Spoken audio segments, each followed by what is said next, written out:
First day of the year that the ducks have a pool, and I know they could not be more joyful than they are now. Merlin, our blue-barred adult drake, is taking a bath, and he looks like he is loving it. And our lilac-pied hen just got done. Mars about to get bit.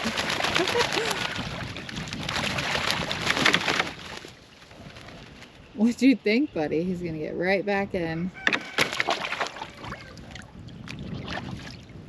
That's fun, Merlin.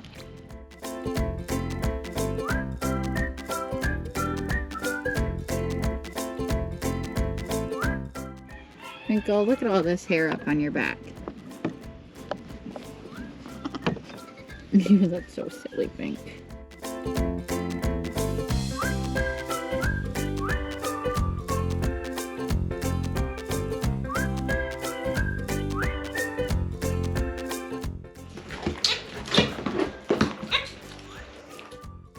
Hey guys, I'm Kaylyn. Welcome back to Fable Hill Farm. Today I'm going to be doing a comprehensive farm update for you, covering the goats, the Muscovy ducks, the chickens, and our predator problems, and the new animals that we just added to the farm. So let's get into it. I've actually been away from the farm. I was gone for about 5 days. I had to fly down to Florida, Southwest Florida, where I'm from, and pack up my mother's belongings.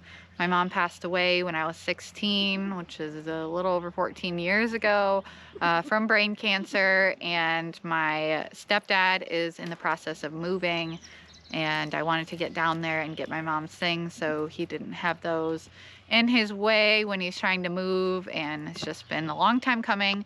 So that was kind of unexpected last minute thing that had to be dealt with.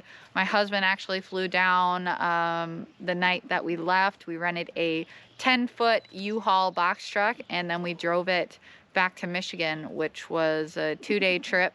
We took a detour to Muncie, Indiana, and picked up Detour, our bottle baby buckling. Detour is what we named him. The farm was actually in great hands. My brother-in-law, Todd, did such an amazing job. I honestly think he took way better care of my animals than my husband would have.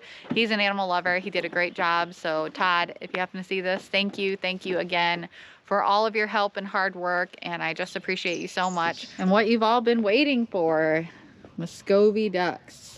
An update on the Muscovies. I know you guys have been missing them. I know that's why a lot of you watch my channel. Here is Merlin, my blue-barred drake. Apparently he is camera shy today. And we've got the ducks just about everywhere. We've got a chocolate hen here, and I know she's been laying a lot. I'll show you guys the eggs we've got accumulated in the duck house. Got Morticia, my black pie hen, over here. And Yatsby, our other drake, is underneath here with some of his favorite ladies. Got my lavender capped hen, black ripple hen. There's Gatsby. He's making a run for it, but more of a making a waddle for it. You can see my truck where I hit a deer a few months ago, had to cut the bumper off. Here's these girls with their main man. What we thinking? It feels like spring, but we're actually due to get some snow, I think, next week. So spring has not quite sprung yet, though the ducks have really started mating a lot and laying a lot, as I'm going to show you. So they're thinking it's spring. I've actually been having a lot of problems with locking the ducks up at night because they are mating so heavily now, and because they're laying and having the 2 drakes, Merlin being the older, more mature of the 2 drakes. He's been chasing Gatsby around, trying to beat him every day, and doesn't want him to go in the duck house at night, which is why we really need to get going and getting the 2 breeding pens set up, so that way Gatsby can have his ladies and be secure and manly in his space, and Merlin can have his ladies and be secure and manly in his space. So here's our duck house, and if you're new to my channel, I'll link the video down below where we talk about building this duck house out of a repurposed corn crib. I need to get in here and actually clean, but with the weather it hasn't been ideal. I did come in and just take a wheelbarrow out yesterday and just kind of get out some of the heavier stuff, but it needs a good spring cleaning. If I lift this up here, you can see no one's in it right now. We've got a clutch here and we've got a clutch in here, and I'll peek at that. Let's see. I should have brought a marker out here so I could mark the eggs to see when new ones are laid, but it looks like we've got 2, 4, 6, 8, 10, 11 or so in this nest. Looks like 3, 6, 7, 8, 9 eggs in there. I'm gonna let them sit. I think it's 2 of my more experienced hens. I think that as long as we don't get any crazy cold snaps, they should be successful in hatching those clutches. So we'll see. I'm gonna let them sit when they decide and see what happens and monitor the weather. See my blue pie hen, looks like a lilac hen under here, underneath the duck house. Yep, hanging out. And I think we're just gonna pen this off. We've got these big dog kennel panels, and pen it from the back of that buck shed and around over to here. And then we will alternate free ranging on our 10 acres, the 2 breeding groups. If you haven't seen it already, I'll link it down below, but I did a really in-depth video talking about my breeding plans for my Muscovy flock, what color combinations I was pairing together, what color combinations would be potentially resulted from those breeding groups, and talked a little bit about my plans as far as alternating, free ranging them. We free range our Muscovy flock here on our 10.2 acres in West Michigan, and that's something that I really love about the Muscovies is how sustainable they are, how resourceful and adaptive and easygoing, easy to care for they are. So I don't want to just pen them up and not let them, you know, eat insects and bugs and grass, and insects and bugs are the same thing. You know what I mean. And we'll have lots and lots of videos on Muscovies coming up this year as we set up our breeding pens. I'll talk about nest boxes and what kind of setup Muscovy hens like.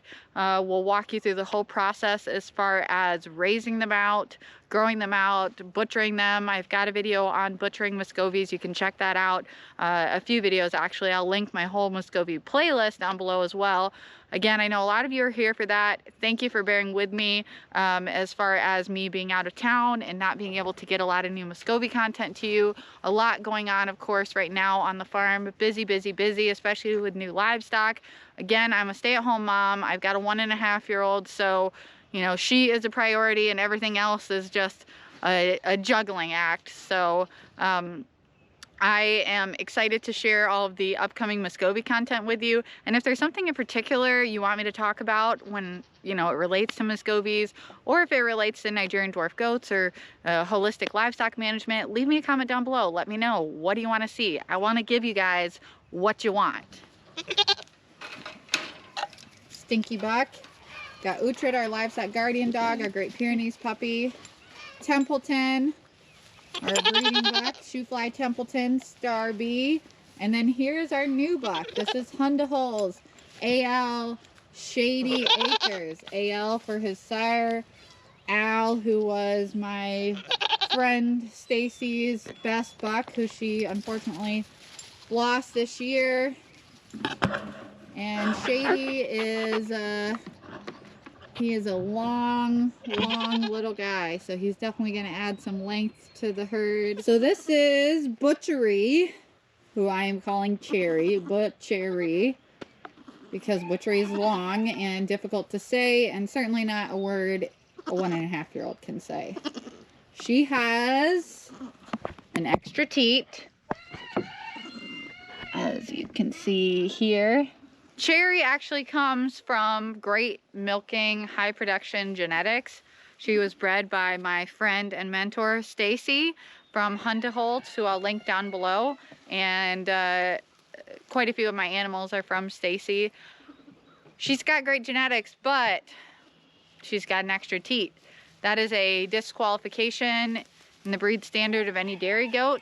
It's not something that you want to pass on to offspring. I'm also going to be doing a video talking more on the experience of milking a doe for the first time, milking a doe who has an extra teat, and milking an animal with the full knowledge and understanding that that animal that I'm building a relationship with, milking 3 times a day right now to get her production back up after the stress of moving, knowing that she's going to be butchered, what that's like, how I'm dealing with that.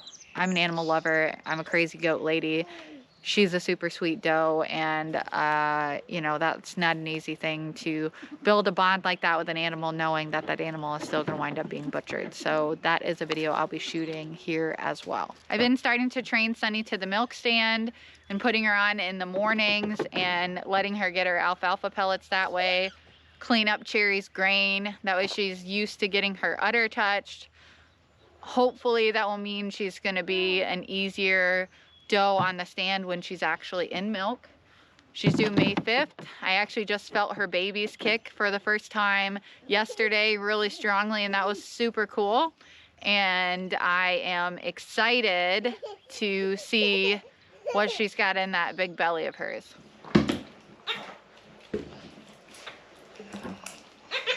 Cutest thing ever. Quite possibly. So this little guy is Detour. See you at Little Red Barn, rocks, paper, scissors. And I will post a link to our website, our farm website, so you can see his pedigree as well as the ADGA planned pedigree for his genetics. He's not yet registered. He's my little buddy. He gets to run around the house every so often after I've seen him pee. He's actually been like potty training himself, so he's got pine shavings and straw in the crate, and he gets left into the crate just at night. Otherwise, he spends a lot of time sleeping on that bench, and that door goes out to our garage, and of course that's our front door, which is non-operational.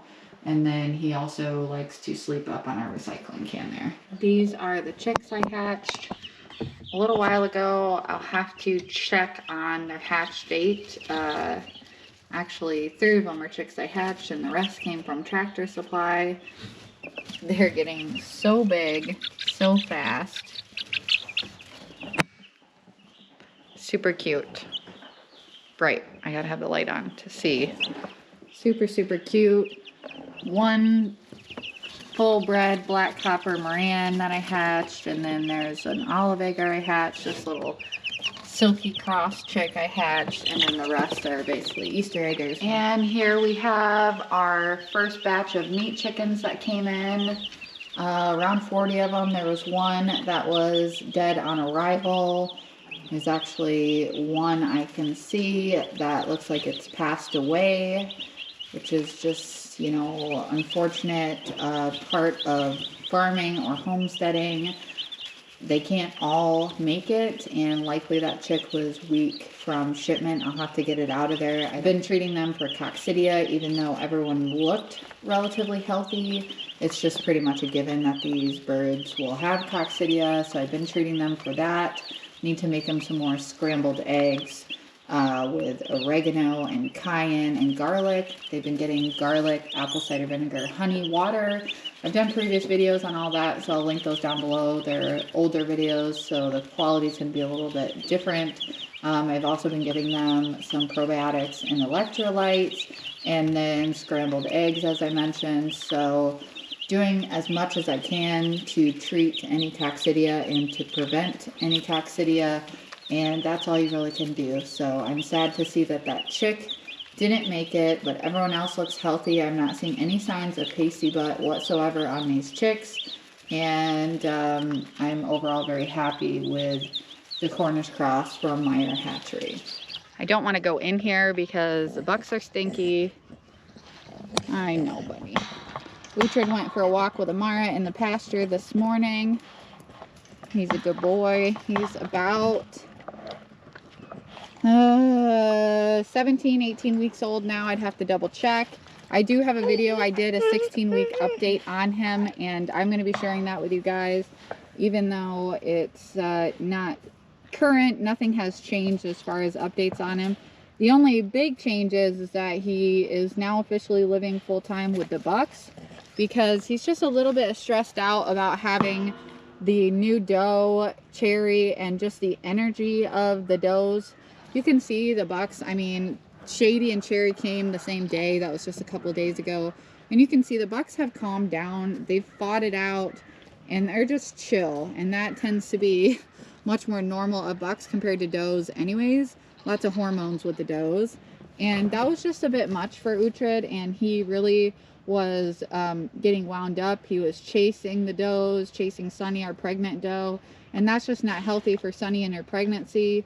That's not healthy for Cherry being a doe in milk, whose production I am trying to increase, not decrease. And so I made the decision to have him with the bucks full time. He's upset about it because he loves his does. He is a good boy, and it's not anything against him.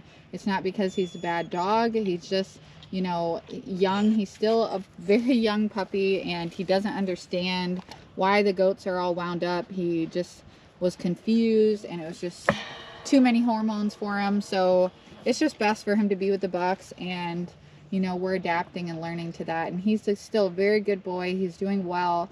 We need to get back to doing some more training because I've been gone, but he's still a wonderful dog, and I'm still really excited to move forward in his training, and I think he's going to be a wonderful guardian dog.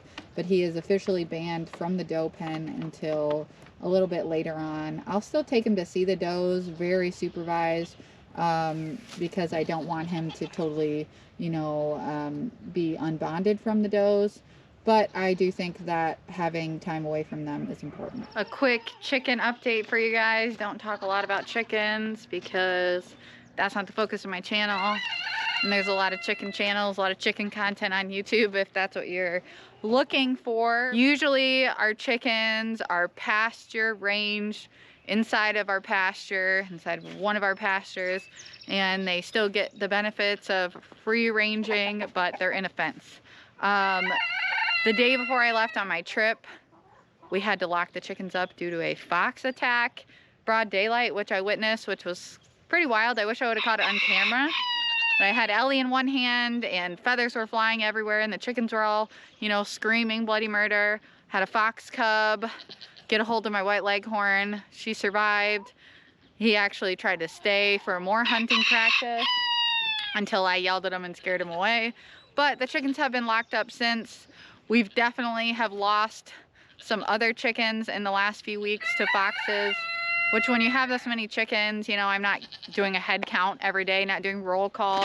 They don't come to their names. So I didn't realize at first that we had lost a few chickens. I know for sure we lost our one silky hen. And there's evidence of feathers and rabbit, you know, carcasses and things like that out there.